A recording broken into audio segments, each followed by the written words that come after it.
Hey everyone, welcome back to Smart 4 Home. Today, we're tackling a common issue that many Vizio TV owners face, why your Vizio TV may not be finding cable channels. If you're experiencing this problem, don't worry.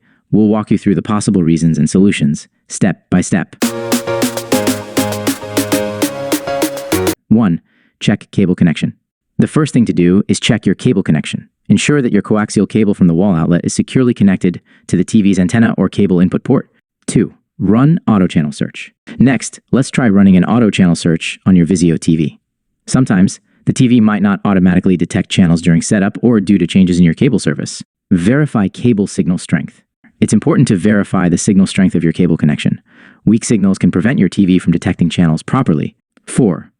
Update TV firmware. Check if your Vizio TV's firmware is up to date.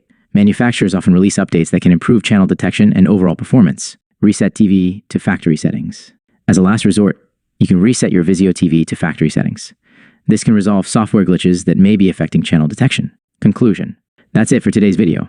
If your Vizio TV is not finding cable channels, follow these troubleshooting steps. Check cable connections, run auto channel search, verify signal strength, update firmware, and consider resetting to factory settings if necessary. These steps should help resolve the issue and get you back to enjoying your favorite cable channels. Thanks for watching, and we'll see you next time.